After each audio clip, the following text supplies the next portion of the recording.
everyone, and welcome to our weekly board session. It's Wednesday, December 16th, 2020. We are here in the Senator hearing room at Courthouse Square. As always, we start with the Pledge of Allegiance, so if you please join me. I pledge allegiance to the flag of the United States of America and to the republic for which it stands, one nation, under God, indivisible, with liberty and justice for all. Okay, we don't have anyone signed up for public comments. We're going to jump right into our agenda. And first up, we have Katrina. Good morning. Katrina Rothenberger, Public Health Division Director for Marion County Health and Human Services.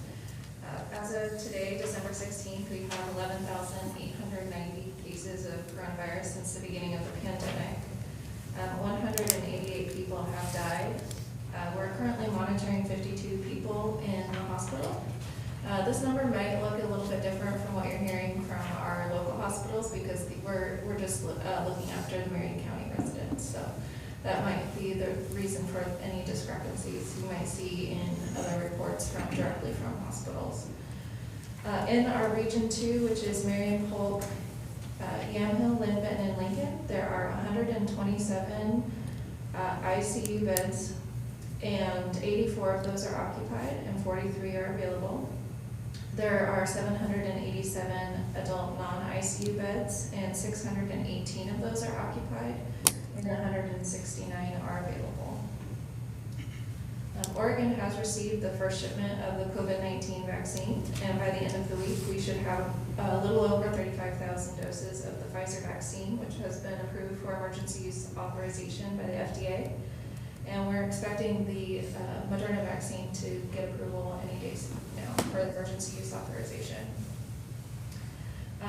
We anticipate that the regional hospitals in our area, Good Samaritan in Albany and Salem Health, will receive vaccine later this week, Thursday or Friday. And the vaccine will most likely be administered to people beginning today in Oregon, to those frontline healthcare workers. So that's really exciting news. We won't see widespread vaccination for a few months for people like the general public.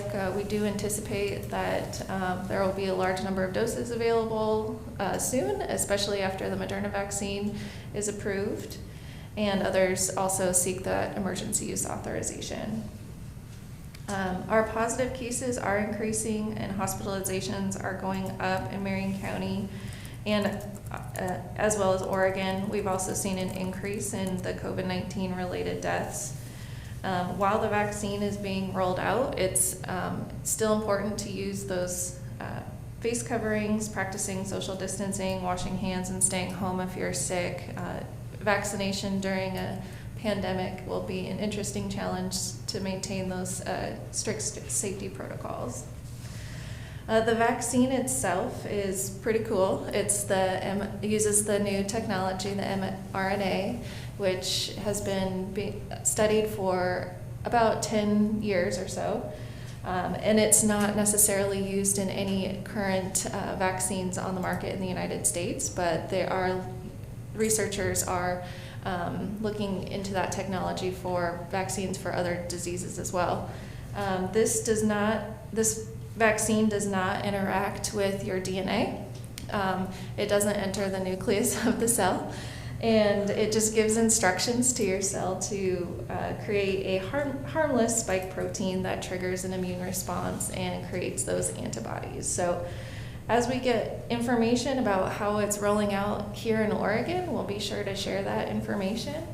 We want to make sure that people who are getting the vaccine are having those safe immune responses. We have seen that there are some reactions in people who have severe allergies, so the people who have to carry an EpiPen, the Pfizer vaccine might not be for them. Over the past 2 weeks, there was an 8.5% increase in cases compared to the previous 2-week period.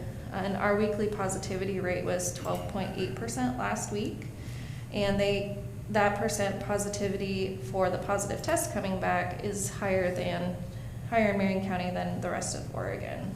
And the bulk of our cases are still coming from the Woodburn, Central Salem, Northeast Salem, Brooks zip codes.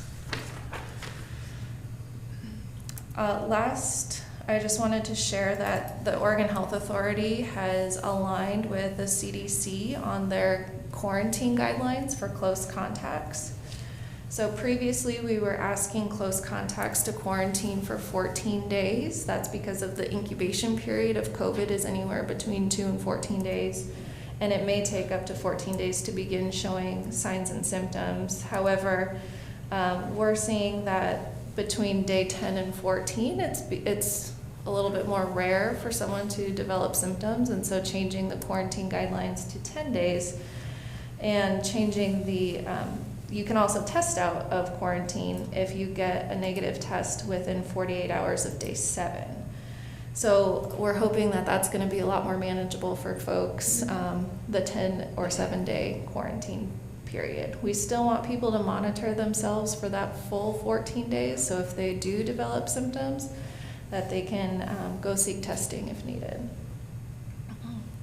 And we're also asking people who do test positive for COVID-19 to let people know, any of their close contacts, please let them know that you've tested positive and they could be carrying the virus, and encourage them to get testing if they develop symptoms. We have changed how we're contacting people, so now instead of being 2 to 4 days behind, we are calling everyone that we possibly can on that day to try and meet that 24-hour mark. The people that we're not able to reach will receive a letter in the mail. So we've seen a little increase in our metric on calling people within the 24-hour period after we receive notice of their positive test results. We think that the quicker turnaround time is probably better than calling people from 2 or 4 days ago to do a case interview. Will probably help us identify those close contacts in real time. And then we are hosting a testing event today at the fairgrounds. It starts at 3 o'clock, and you can get more information on our website. Very good. Thank you, Katrina. Thank you. Any questions? No, as usual. Thanks, Katrina. There was just one thing, and I appreciate you so much breaking down the ICU beds available. Just for my sake, then it looks like about 2/3 are full. I didn't catch all the numbers, but at what point do you get real concerned, perhaps break out additional capacity? Is there a number in mind or a percentage? I think that's really something that our hospitals have been working on primarily. I don't have like a threshold here, but I do know that our regional hospitals do talk. Salem Health isn't a regional resource hospital, so they're a resource for others if those hospitals do get full. But I'll get back to you on that. I'm just curious to watch, and we're always concerned, but when it gets real serious. Mm-hmm. Oh, I have to tell you one more thing. I think she threw in that DNA thing because I told her I was afraid of getting the shot turned into a monkey, so she's reassured me that's not going to happen. My thought for her is, how will she tell? But That's very reassuring. that's another subject. Mr. Trainer, any questions? No, I think we had a good meeting yesterday, and I appreciate the follow-up to the email communications, trying to get OHA on the communication. Gina from AOC sent back a response. She's been inundated with those kinds of calls all day as to what's going on and what's OHA doing and how's this vaccine distribution happening. And everybody's finding out through the newspaper instead of communication. So hopefully that'll get better with some of the communications we sent on to the governor's office yesterday at OHA. So hopefully we'll keep each other posted on that. And we also have news as far as our business grants go. Today, or I guess last night, we announced that about $1.9 million will be released broadly beyond just the hospitality industry. And so applications are now open for those grants. So any small business in Marion County that has 25 or fewer employees can apply online. It's on the front page of our website under the news section. And the grant applications are due by 11:59 p.m. this Friday. So any businesses, we know a lot of businesses were shut down recently by the governor's orders that weren't included in our initial round of grant funding.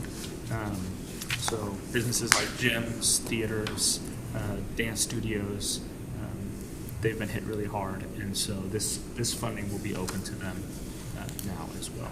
So, Would you talk a little bit about how we'll select lottery and qualified, et cetera? right. So if this will be selected on the basis of a lottery, if there are more companies than or more businesses than we can fund, and the criteria are that businesses must be located in Marion County, have 25 or fewer employees, and have not received funding in the first round of grants that we just did.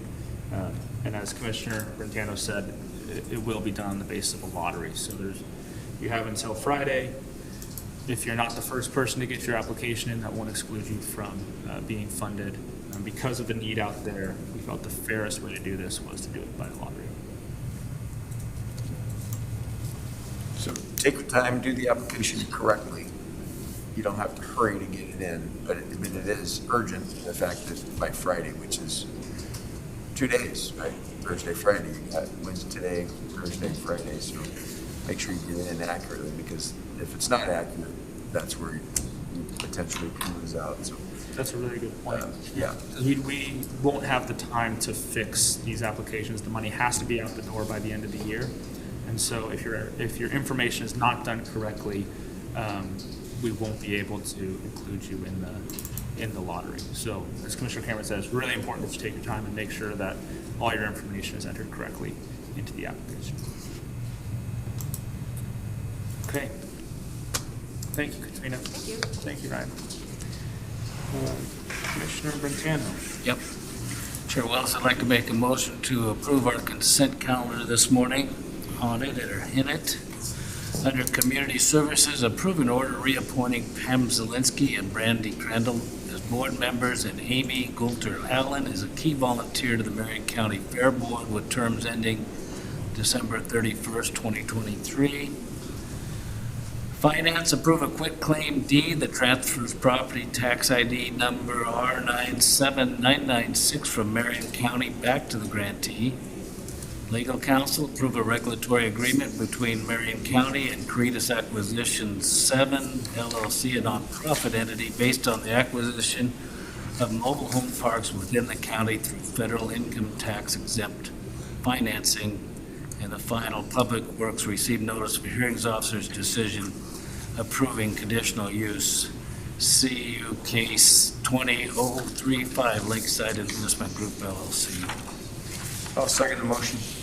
We have a motion and a second. Is there any further discussion? Well, I'm just going to mention, we had a meeting yesterday about the county fair. As you know, this last year was virtual, but we've kept the vestige going, and I think we're ready with depending on how this disease goes, to I'll say institute, although that's not the right word, next year, and I'm looking forward to that. Very optimistic after that meeting that we're going to have a good county fair. Hope so. Okay.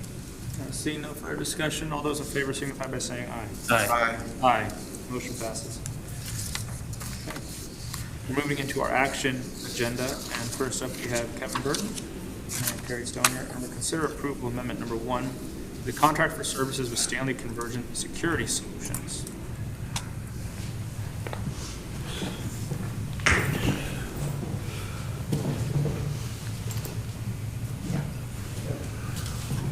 Good morning, Kevin. Good morning. Good morning. Morning, Terry. I want to take a second to introduce myself. I'm Terry Stoner. I'm the new facilities manager for Marion County. We, as you know, are in a project of security upgrade at the jail and the juvenile detention center, and Kevin can tell you what we need. Great, thank you. So Kevin Burton, project coordinator for the county. This is a three-phase project going on for jail security. We're in phase one right now, which is replacing all of the touch screens, which give door access controls, call-up cameras, intercoms, all of that kind of stuff throughout the jail, transition center, and juvenile detention facility. So we're upgrading that PLC, and at the same time, we wanted to include the intercom system upgrade that was originally scheduled in phase two. If we implement the logic controller right now and then come back later and install the intercoms, we have to reprogram the PLCs that we just did. So this will actually give the county a savings of $30,000 to $40,000 if we implement this future cost of phase two into phase one and just take care of the intercoms right now. So we're here asking for approval of that. It's $238,000 some dollars. We have an approved CIP for $2,860,000, somewhere around there. We still have a remaining budget of 2.8 or 2.1 million after this, if this gets approved with the original agreement for the 519,000, which was the logic controllers and those upgrades. This is just moving a planned piece of work forward. So it's Exactly. run faster, is that right? Yeah, yep, exactly. Any questions for Terry? No, it makes sense to get it done when we're in there. Yeah. Yep. I'll be happy to have it done sooner. Kind of like the I-5 interchange in Aurora. I certainly thought of that. Didn't you? I know, you and I think a lot alike on those things. Phase one, phase two. Well, Mr. Chair, I'll move that we approve amendment number one to the contract for services with Stanley Convergence Security Solutions, Inc. to add $235,125 for a new contract total of $759,315 for installing and programming of intercom system from phase two into phase one for the Marion County Jail, the Transition Center, and the Juvenile Detention Center. Second? We have a motion and a second. Is there any further discussion?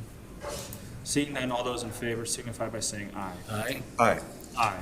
Motion passes. Thank you, Commissioners. Thank you, Kevin. Thank you. Okay, next up, we have Bill Burgess, and we're going to consider approval of the contract for services with Eagle Newspapers in the amount of $200,000 for the printing and distribution of voter information pamphlets for elections through December 31st, 2023.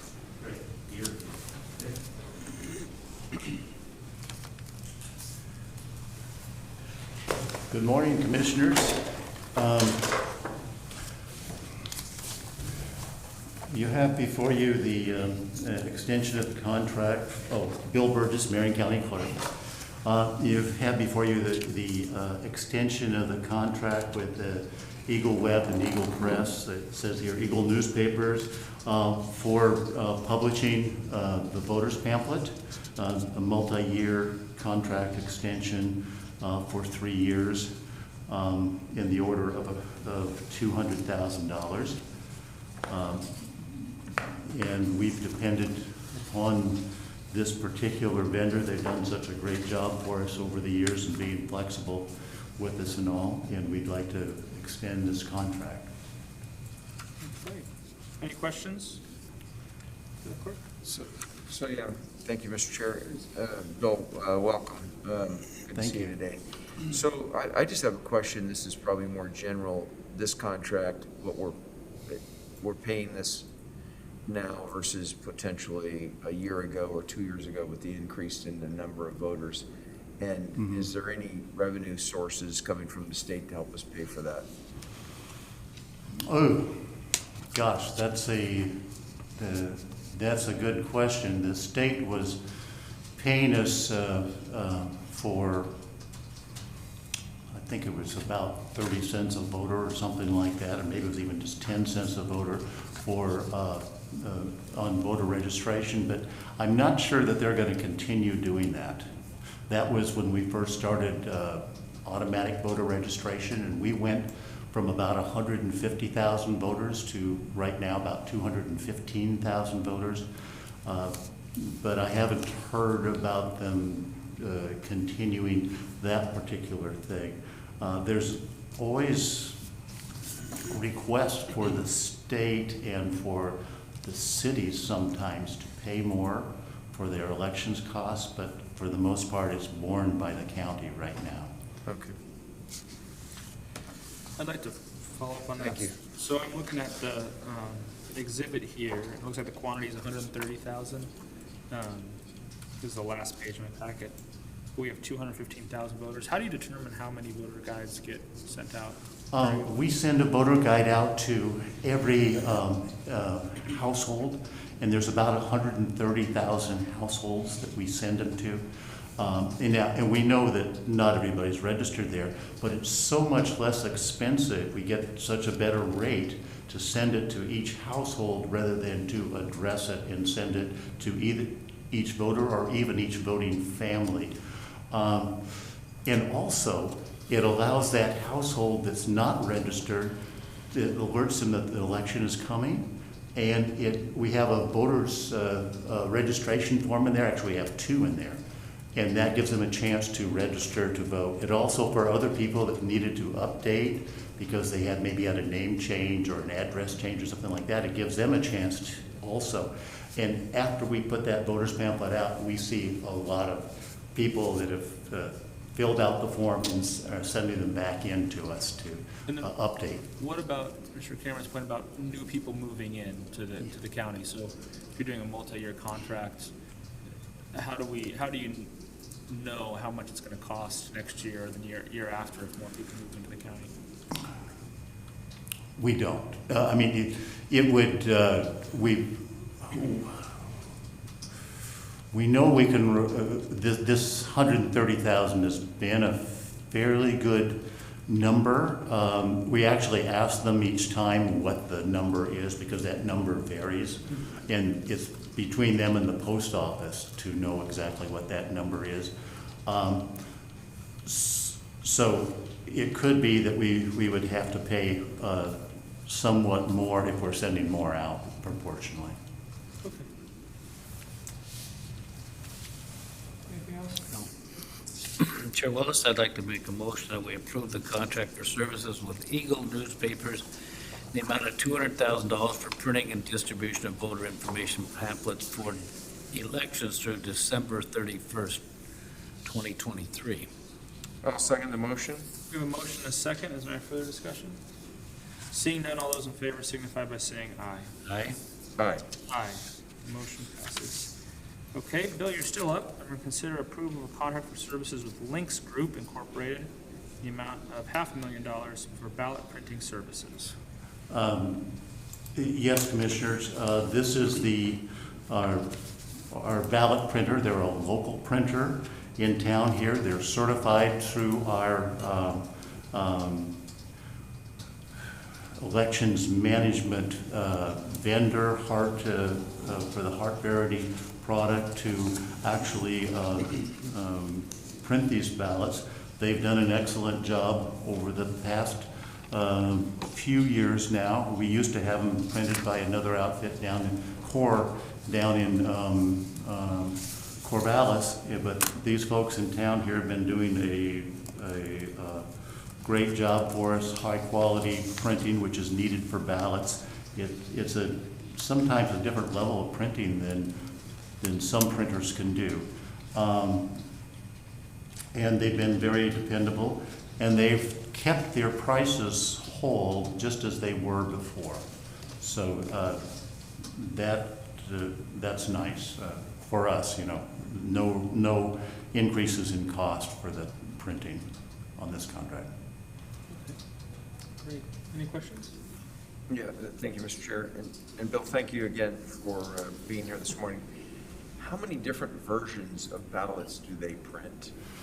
This last election, we had 144 different ballot styles. Wow. Now we've got 123 precincts, and each city has its own precinct or group of precincts. Right. But then there are things like school districts, water districts, fire districts. library districts that go through those and cause splits. So that's one of the reasons why we have more styles here. In a primary election, we have to have a style for each party. For a while, we'd even have to have a style for the independent party. We no longer have to do that. But sometimes in a primary election, which is actually the most complicated election to administer, we have sometimes as close to 600 ballot styles. Mr. Chair, if I may, and then with everything that's in the news about election security, et cetera, so there's 144 different style ballots.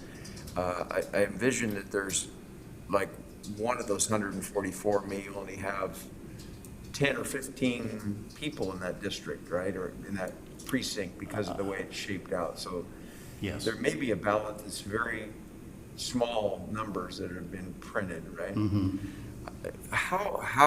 What are the things that are in place so that the public that's potentially watching today understands that you've got an independent printer out there that's printing ballots, the security of those ballots from the time they come from the printer to your office until they're mailed out, or are they mailed out from the printer? Can you describe that process for the public?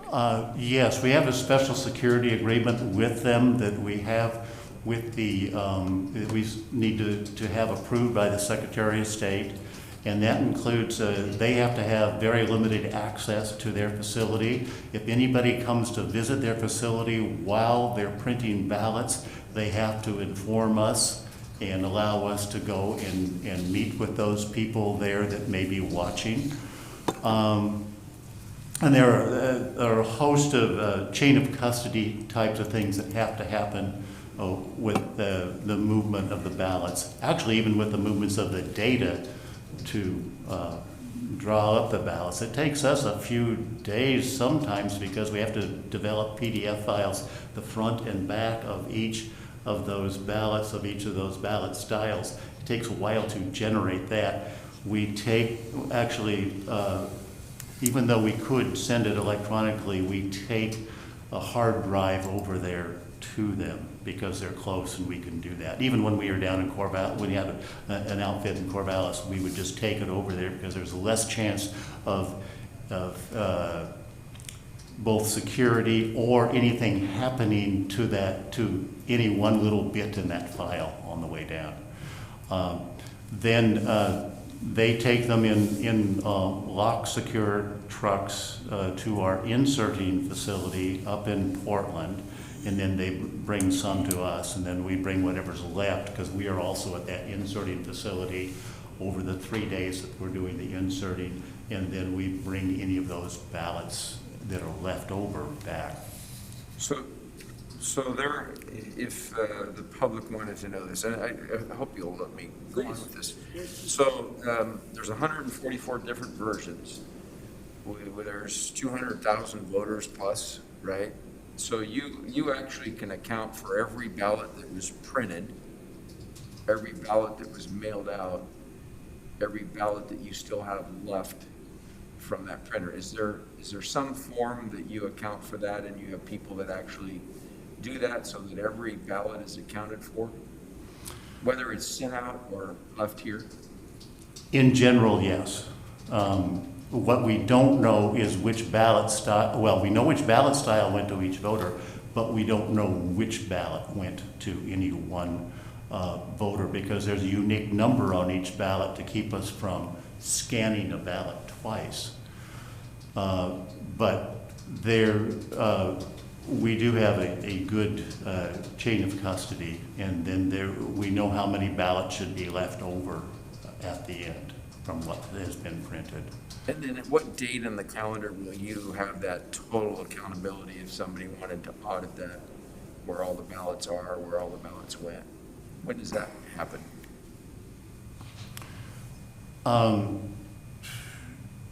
It's certainly by the time that we generate our costing for the election, which is in early January, we would have all of that.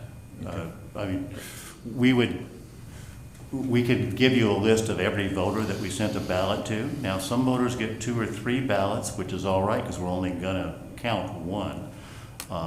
but we can show you each person that got a ballot. We can show you each person that sent a ballot back. We can show you each person or that the ballot was accepted or not accepted. We can even show you or have a number for all of the ballots that were sent out that came back as undeliverable. So we have quite an accounting depending on what somebody's looking for specifically. Oh, thank you. Thanks for your detail. Bill, can I ask a follow-up? So, if you send, let's say, 2 or 3 ballots to the same person, and you know that that's happening, why would you not say, oh, hey, this person's getting 3 ballots, they only need 1? What would be the reasoning to say, oh, it's okay for us to send 2 or 3 ballots to the same person? Oh, okay. And that's a really good question. We have to get our mailing together actually a month before we send them out, which is maybe 50 days before the election. And with that, people are moving in between, or people may want to change a party in a primary in between up until the deadline for doing that. In fact, that's where we mostly have the multiple ballots, is when somebody, we have a packet ready for them and then they've changed their party, or more likely they've gone to non-affiliated, which we've got most of our voters, or more voters are non-affiliated than belong to any party. About 75,000 voters are non-affiliated. And then, so they'll get 2 ballots right away. Now, sometimes they've just lost a ballot, or they soiled or spoiled the ballot, or the dog actually does eat the ballot sometimes. And so they're, Sam knows, he knows labs. They'll eat anything, right? And so we'll gladly send them another ballot. And the voter's pamphlet also says, you know, if you've messed up on your ballot, you can either cross something out and vote again, or if it's still too messed up, just ask for another ballot.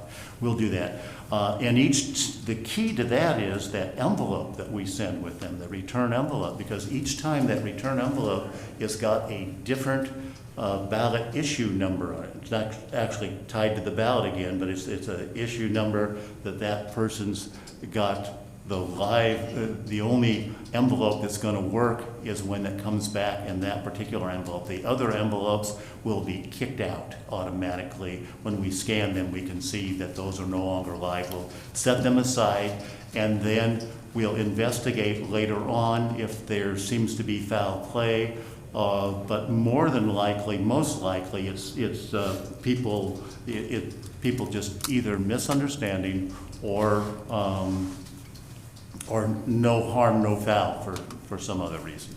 So is the latest in time ballot that's issued is the one that's live? Is that how that works? So if I was, say, a member of a party and then I decide I want to switch my affiliation to non-affiliated, but I get a ballot for one of the parties, but I also get a ballot for non-affiliated. The ballot for the non-affiliated, if it was issued later in time, would be the live ballot. Is that how you sort of decide which ballot Yes. is live and which ballot is dead? Yes. Is that right? Mhm. And so then if I accidentally sent back both ballots, only one ballot would be counted. Is that right? Right. Because the earlier in time ballot would be killed in the computer system. Yeah. Is that right? I like the word killed because that's what we use too. As soon as we get ready to issue a new ballot, we say we kill the other The old ballot. ballots. So even if it Now- comes back in, it won't be counted. The old ballot. Right.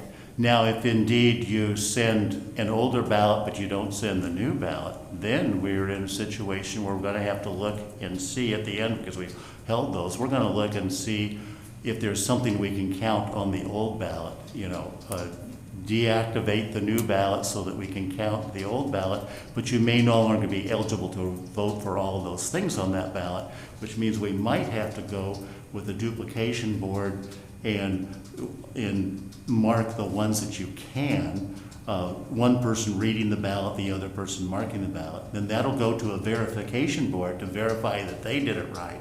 And after that, we will take the duplicated ballot and send it to the tallying. So how generally, how many times do you have a situation like that where the old ballot gets sent in and you have to set it aside and go through all this work? I mean, is this something Oh, that, probably maybe a couple hundred out of, we sent out over 200,000, so not that many, but there are some. And that's it's an after the election arduous process, but we do that. Just like when we're allowing people up to 14 days after the election with a signature issue to take care of that. We wait until much of all that's done before we even go into these ballots. There's another class of ballots called HAVA ballots that the person hasn't given us ID that has shown that they're a driver's license or a social security number, so they can't vote on federal elections. And so we're waiting for more information to come in on those before we determine what we can count on those ballots. is there a similar restriction for state elections for those ballots, or no, there's not the same verification? State rules are a little bit different. State rules, you just need to affirm that you're the voter if you're coming in person.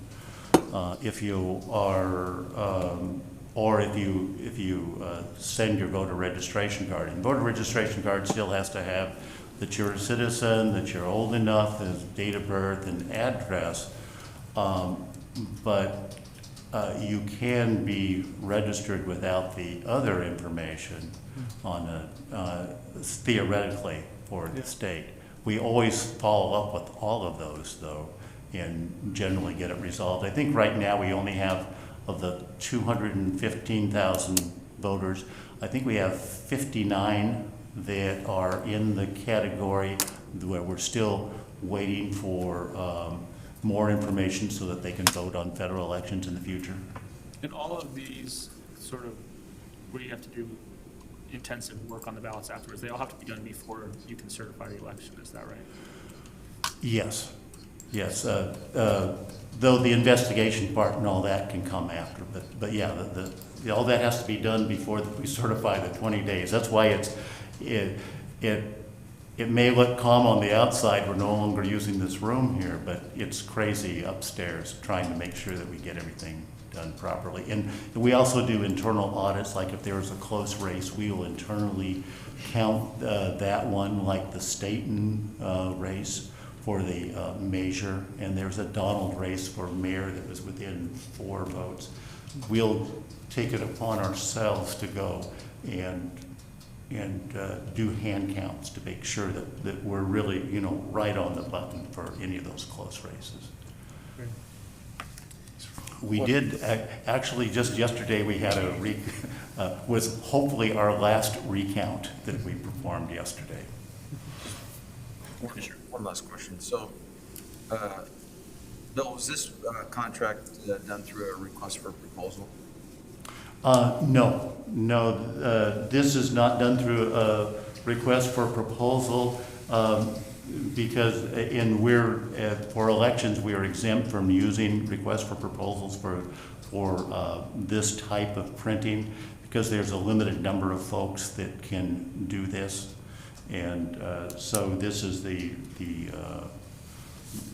when we find somebody that can do it at a reasonable price, this is the best way to go forward. Is there anybody else in Marion County, or you said you used to use somebody in Corvallis? Yes, Core Graphics. Okay. Is there anybody else in Marion County that's qualified? Not that I know of, but there may well, they would have to be nobody else that I know that is qualified through our vendor through Hart Intercivic for being able to print ballots. There is an outfit in Bend that can do it, and an outfit in Washington, in the Vancouver area, and then the vendor, of course, wants us to print them through them, but it's much more expensive through them. And so that's why we went out and looked for somebody that could develop the capability and have the security, but also more, as important as the security, have the quality and consistency Yeah, so just one more request and then I'll make a motion, Mr. Chair. Could you give us a list, could your department provide us a list of the qualified vendors in the state that are qualified? Or can somebody provide We that don't, list? but we don't generally have it, but I'll get you that list. That'd be great, thank you. Mr. Chair, if we're ready, I will go ahead and move that we approve the contract for services with Lynx Group, Inc. in the amount of $500,000 for balloting, printing services for both regular and special elections through December 31st, 2023. Second. We have a motion and a second. Is there any further discussion? Seeing none, all those in favor signify by saying aye. Aye. Aye. Aye. Motion passes. Thank you, Bill. Thank you very much. And Sam, that is such a great Christmas time. Okay, next up we have Scott Emery and Ken Pearson. We're going to consider approval of the purchase order agreement with Presidio Network Solutions Group LLC, the amount of $108,916 for the maintenance renewal of Cisco SmartNet hardware and software. Morning. Morning. Good morning, Commissioners. Scott Emery, Information Technology Department, and with me is Ken Pearson, IT Operations Manager, Marion County. the Marion County Information Technology Department uses networking equipment from the supplier Cisco, and has done so for more than 15 years. To keep the investment in the equipment up to date and to reduce cybersecurity risks, the county annually renews software and hardware maintenance agreements with the supplier. In the run-up to the general election in November, the county and 5 western states experienced a significant increase in nation-state cyber attacks, and Cisco SmartNet is one of the critical layers of security protection that helped avert a major operational crisis for the county. In all, there's over 300 switches and other Cisco devices that make up the data network supporting the work of more than 1,600 county employees. Marion County purchases the maintenance agreement through a supplier, Presidio Network Solutions, which is contracted through the State of Oregon Price Agreement 4723 that establishes the standard governmental pricing and consistent technical support. Seeking approval for the purchase order in the amount of $108,916.16 to ensure the continuous maintenance coverage of the Cisco network equipment. And with that, we're happy to answer any questions you may have. Okay, are there any questions? I don't know if it's a question, but I didn't spot that there was security stuff in here. I'm glad you mentioned. I do see in the paper some real, federal, state, major things. I don't know by just looking here that this stops that, but I'm assured by what you've said. We've actually averted several crises this year because of the layers of security that you, the commissioners, have supported us in actually implementing. When I came in, we had an outside assessment that was performed. We showed that our posture was actually pretty weak, and with your support, we've actually improved it significantly. The type of cyber attacks that have been increasing for everybody, state, federal, and of course local government, has been pretty critical, but our systems are now what we call behavioral based. Rather than just saying something's on or off and trying to block it, this actually observes what the user or the software is doing, and if it sees anything, it immediately shuts it down. Many of these attacks actually have this nature of actually bypassing those access points and actually then spreading laterally throughout the organization.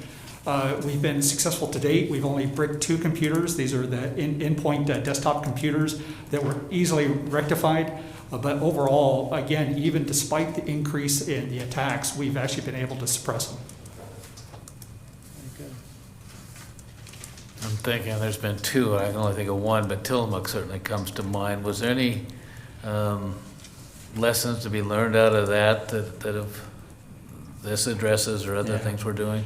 Yes, and Kaiser was the other one that was gee. nearby. And actually, I've been in contact with some of the various cities as well. It's a team effort, right?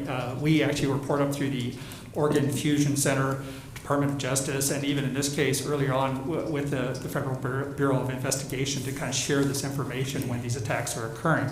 And so we do get that feedback. For example, as we saw in October, November increase, we took emergency procedures and actually forced updates. We actually forced password changes.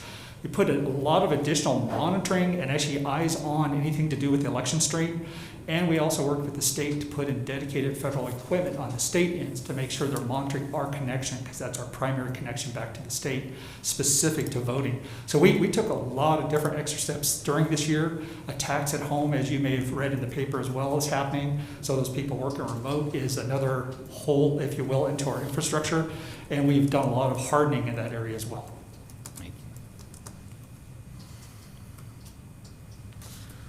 All right, unless there's any other questions, I'll make a motion that we approve the purchase order agreement with Presidio Network Solutions Group in the amount of $108,916.16 for the maintenance renewal of Cisco SmartNet hardware and software from January 21st, 2021 through December 31st, 2021. I'll second the motion. We have a motion and a second. Is there any further discussion? Seeing none, all those in favor signify by saying aye. Aye. Aye. Aye. Motion passes. Thank you, Scott. Thank you, Commissioners. Okay, Jane, you are up.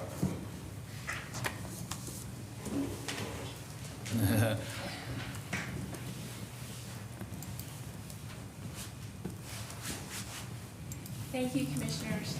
At this time, Office of Legal Counsel would ask you to consider an order appointing Attorney Fred Wilson as our Marion County Hearings Officer. Fred is here this morning. He started on Monday with the county full-time. He has been a pro-tem hearings officer before then. A little bit on Fred's background. He graduated from the University of North Carolina with a BS in economics. And then he went to a great law school that's just a little bit south of here. Graduated with JD, only because OSU doesn't have a law school. He graduated from U of O. You didn't have to say it out loud. We were there. Sorry. We I'm got sorry. it. And then he practiced land use for a couple of years with a prominent local firm down in Southern Oregon, and then he moved to Salem, worked for us as a staff attorney with Luba for 10 years. And after that, he opened his own firm where he has been a hearings officer for municipalities such as the city of Kaiser, Eugene, Clackamas County, and then most recently Marion County. So he has a lot of experience with land use, and as a hearings officer, we feel incredibly lucky to have him join our office. Since being a pro-tem hearings officer, he's also handled a lot of dog hearings and tow hearings as well. And I think we've talked about this in the past. Those are very difficult cases as well for different reasons, and he's handled them all really well. This board has already affirmed several of his decisions. So again, I just put this order for your consideration, and we're very pleased to welcome Fred to our office. Any questions? Well, I do, just because I'm not, by what you stated, this will be the full-time job Yes. as a Marion County hearings officer, so all this other work, I was just wondering how he'd spread that out, but. Yes, just, so Ann Gasser, our longtime Sure. hearings officer, she's here for like 25 years. She retired, I think it was 2 years ago now, and then Stephanie Schuyler stepped in, did a great job. When Bruce Armstrong retired, Stephanie wanted to be an assistant legal counsel, so then this opening came, and we were lucky to just get another stellar recruitment with Fred. Well, I met Fred at orientation on Monday, so welcome aboard and glad to have you. You mentioned that we've affirmed some cases. Have we overturned any? Did we notice that there was a U of O stamp on any of those? I don't think you noticed that. Oh, okay. There is a little duck in the corner Yeah. of all of his Well, decisions. they'll get a little extra Oh, scrutiny okay. now. Yeah, we'll sniff that out a little more, huh? I noticed. It's funny, the hearings officer's decisions do sort of sound a little different depending on who's writing them. And I looked at a couple of his decisions and I was like, this isn't Ann. Ann doesn't write like this. So I'm gonna have to get used to your style of writing.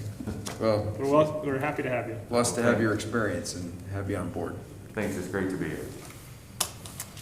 Okay, Guess that'd be my motion. it is. Mr. Chair, I'll move that we approve an order appointing Fred Wilson as the Marion County Hearings Officer.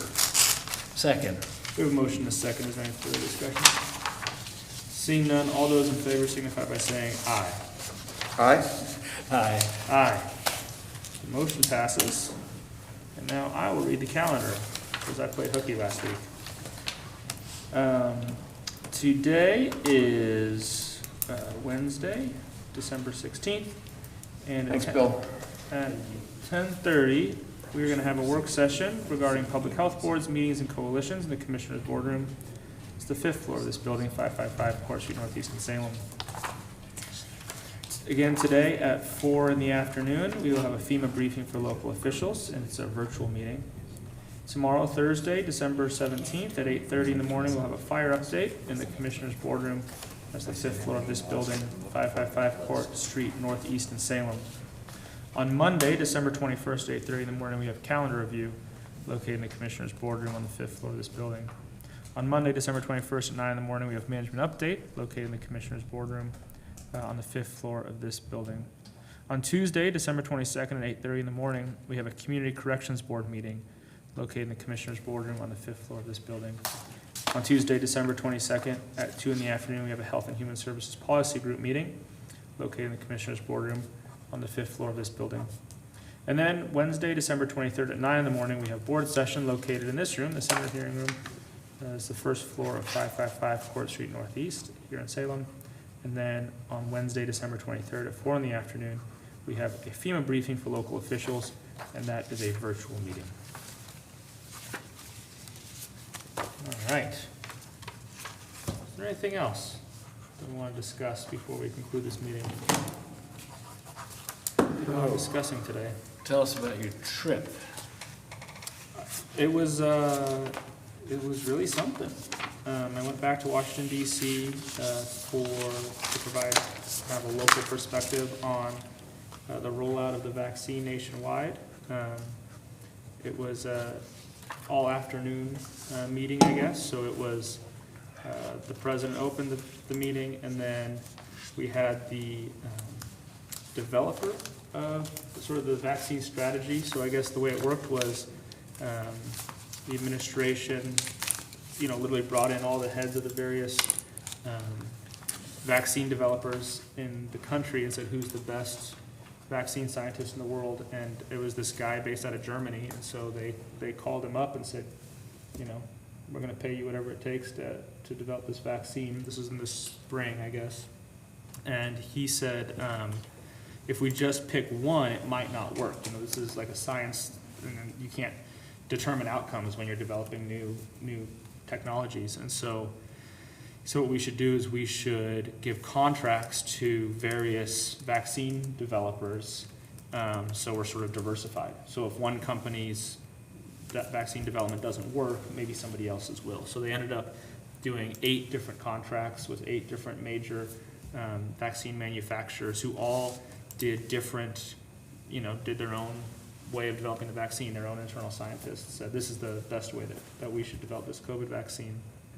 And as a result, they all had different timelines, right? But one of the important things that they did, the next guy who came was the general who's in charge of logistics for the entire U.S. Army. And so they put him in charge of figuring out how to get, once we have a vaccine, how do we get it distributed to 330 million people across the country. And so what they did was, usually the way it works is the vaccine developers won't produce the vaccine until they know that the FDA is going to approve it, because it's a huge cost outlay to make millions of vaccine doses if you don't know that it's going to be approved. And so one of the other things that the federal government did was they said, we're going to write the check. So we promise that we'll pay you for all the vaccine that you produce, but we want you to produce the vaccine at the same time that you're going through the trial process and the approval process through the FDA.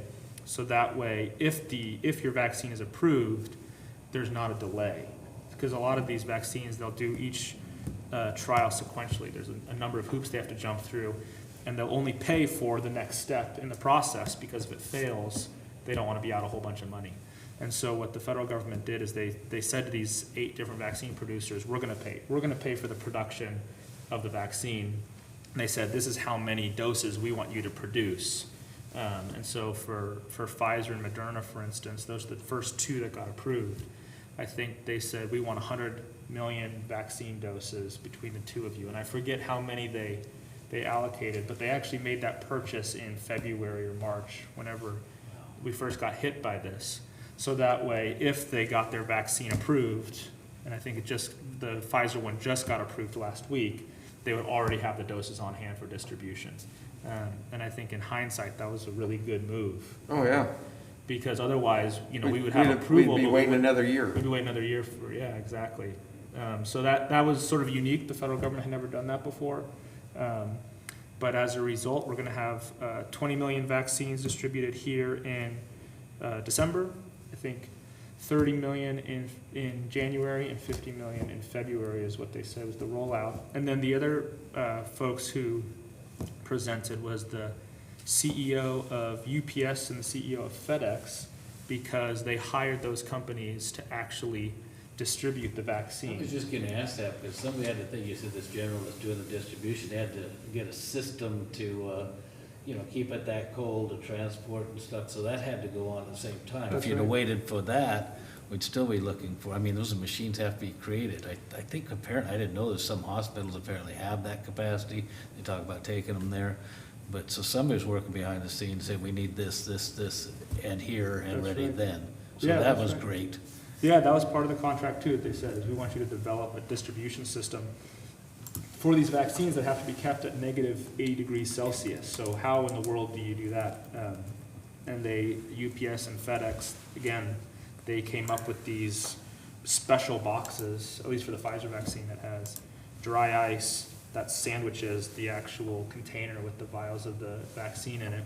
And it was specially created so that it can last, I think, 30 days and maintain that temperature. And they have an internal thermometer to make sure that it stays that temperature. Yeah, so There was even, there was even an article or a news program about a local producer of dry ice. So they even had to think of that capacity. So, yeah, there's a lot of good thinking, good work done on this, and I hope it's as effective as it's supposed to be. Yeah, yeah, me too. I came back with a lot of hope and optimism. I went there, I'll be frank, sort of expecting that, yeah, there's gonna be a vaccine, but it's not gonna be rolled out for the year, and we probably won't be out of the woods for a while. And I came back actually very optimistic when, they sort of laid out all the things they had thought about, all the contracts they had written. They made it clear that people will be able to get this vaccine in December, that are, and coming back and then seeing it actually implemented where, the local area nursing homes that are signed up, they are calling their residents and saying, hey, do you want this vaccine? We're gonna have it this month. So to go there and hear them, how they laid it out, and then to come back here and hear, in fact, yeah, our most vulnerable population are actually gonna be able to get that vaccine this month in Marion County. That just gives me a lot of hope. Great. Thanks for sharing that. Sam chaired really well while you were gone. I knew he would. He showed me how perfection rules. Is that it? We finally made it, huh? For 2 years. 17 He'd been- years. I he'd think been there was telling one us. little bobble, but it was pretty reasonable. Can I ask you, did you get to see the White House Christmas display? I did get to see the White that's House neat. Christmas. Okay, since we're asking those kind of questions, is the Dubliner still open? Let's be serious.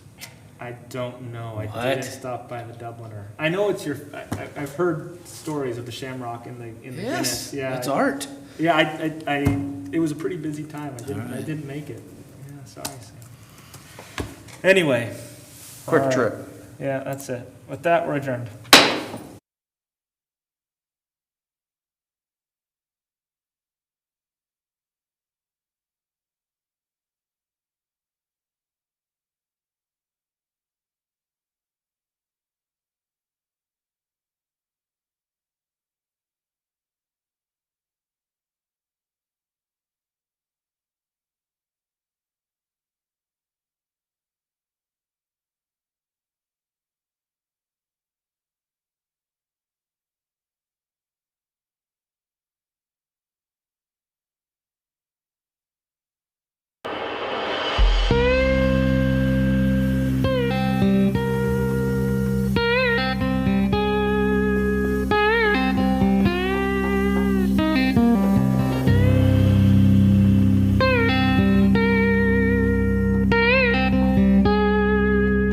It's time for Local Roots, music from Northwest artists.